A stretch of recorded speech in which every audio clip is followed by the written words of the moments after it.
পৃথিবীর প্রত্যেকটা রাষ্ট্রের কিছু স্পর্শকাতর জায়গা থাকে, স্পর্শকাতর ভূখণ্ড থাকে, ভূমি থাকে। এটা বাংলাদেশেরও যেমন আছে, আমাদের প্রতিবেশী রাষ্ট্র ভারতেরও আছে।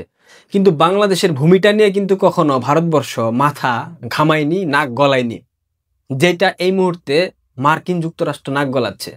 বাংলাদেশের সব থেকে স্পর্শকাতর ভূমি হচ্ছে সেন্ট মার্টিন আইল্যান্ড, যেটা প্রাকৃতিক সৌন্দর্যের চমৎকার একটা জায়গা, আমাদের পর্যটনের অন্যতম বড় একটা খাত।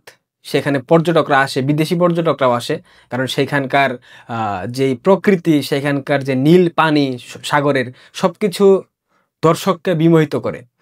আমাদের সেন্ট মার্টিন ঘিরে 5 আগস্ট সরকার পতনের পর থেকে একটা গভীর ষড়যন্ত্র চলমান ছিল। সেন্ট মার্টিনে যারা বসবাস করে, সেখানকার যারা অধিবাসী, তাদেরকে সেখান থেকে চলে যেতে বলা হচ্ছে।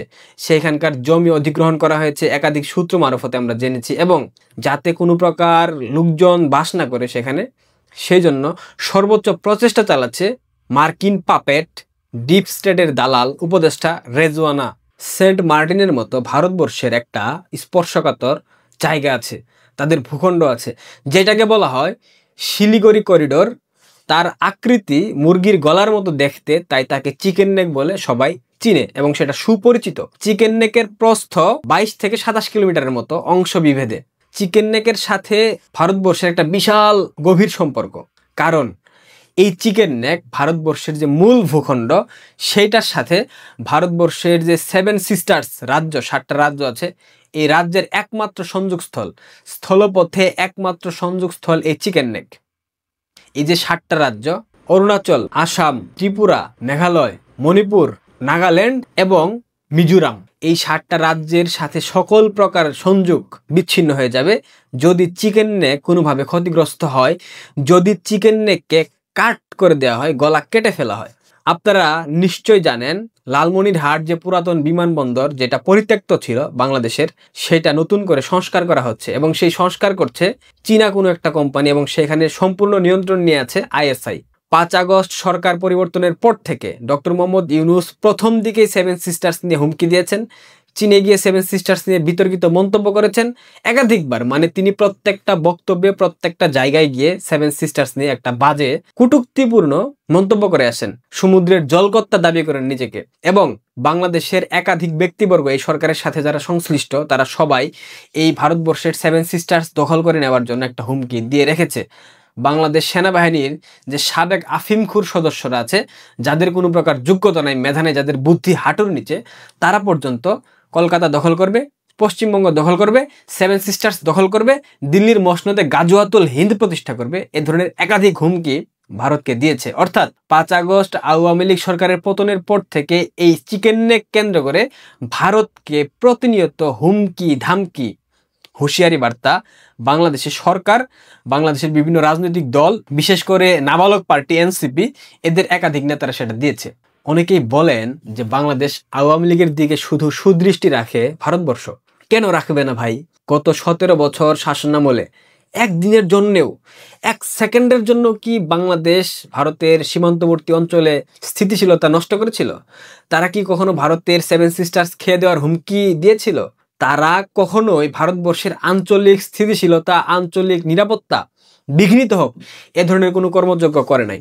ভারতের সাথে বাংলাদেশ 4000-এর অধিক সীমান্ত শেয়ার করে, অধিক কিলোমিটার। এই অঞ্চলগুলা সবসময় স্থিতিশীল ছিল। হ্যাঁ, 2-একটা ঘটনা সীমান্তবর্তী অঞ্চলে ঘটবেই। একটা দেশের সাথে আরেকটা দেশের, প্রতিবেশী দেশের সীমান্ত থাকলে সেখানে স্মাগলিং হয়, সেখানে অবৈধ চোরাচালান হয়, সেগুলা রুখতে গিয়ে 2-4টা অনাকাঙ্ক্ষী ঘটনা ঘটে যায়। আপনারা কখনো দেখেছেন এই 17 বছরের শাসনামলে কখনো ভারতকে এই অঞ্চলে রাফাল ডেপ্লয় করতে হয়েছে? S-400 যে আকাশ প্রতিরক্ষা সিস্টেম, সেটা ডেপ্লয় করতে হয়েছে? কখনো অতিরিক্ত সেনাবাহিনী মোতায়েন করতে হয়েছে? কখনো সীমান্তের প্রত্যেকটা জায়গায় কাঁটাতার যুক্ত করতে হয়েছে? আওয়ামী লীগের প্রতি তারা এইটুক ভরসাই ছিল যে কখনো ভারতের আঞ্চলিক স্থিতিশীলতা নষ্ট করার জন্য আওয়ামী লীগ কোনো সিদ্ধান্ত নেবে না। ভারতের 7 সিস্টার্স অঞ্চলে যে ইন্টারনেট কানেকশন, সেটা বাংলাদেশ থেকে যেত, যেটা সম্প্রতি বন্ধ করে দেওয়া হয়েছে, এবং ভারতবর্ষের মূল ভূখণ্ড থেকে এখন ইন্টারনেট 7 সিস্টার্সে সাপ্লাই দেওয়া হয়। এবং সেখানকার আরেকটা প্রদেশ আছে সিকিম, সিকিমও কিন্তু সেই চিকেন নেকের সাথে সম্পৃক্ত।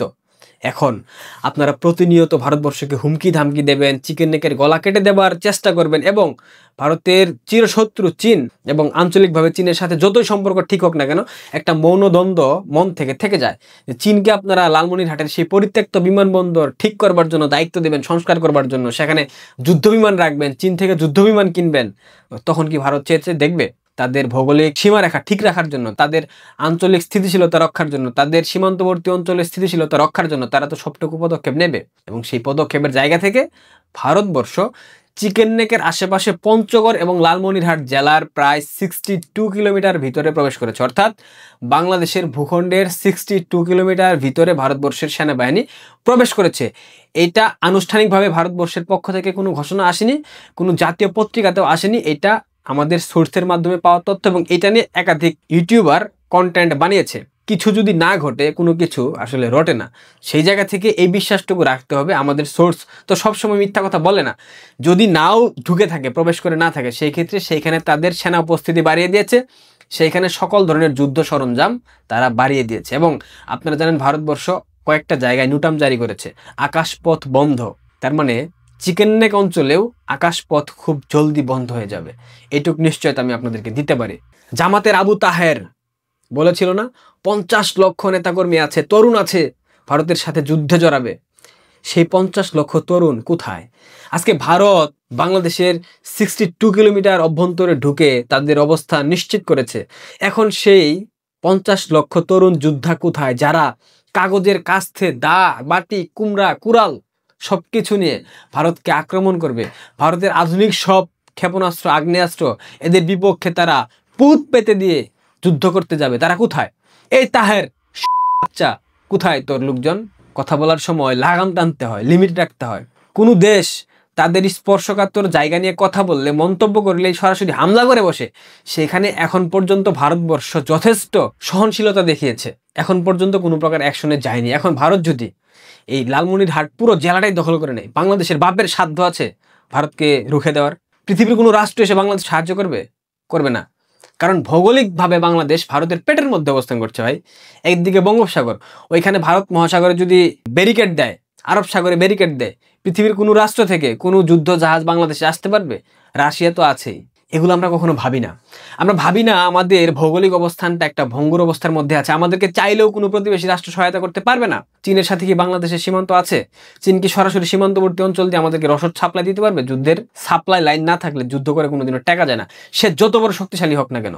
এবং সেই জন্য ভারতবর্ষ সেই অঞ্চলে একাধিক রাস্তার সংস্কার কাজ চালাচ্ছে। যদি যুদ্ধ শুরু হয় সেই ক্ষেত্রে সাপ্লাই লাইন যাতে ব্যাঘাত না ঘটে, সেই জন্য তারা সেই অঞ্চলে সকল রাস্তাঘাট সবকিছু ঠিক করে ফেলেছে। প্রতিনিয়ত হাতির পিঠে কখনো খুচাখুচি করতে হয় না। হাতি মরলেও লাখ টাকা, বেঁচে থাকলেও লাখ টাকা।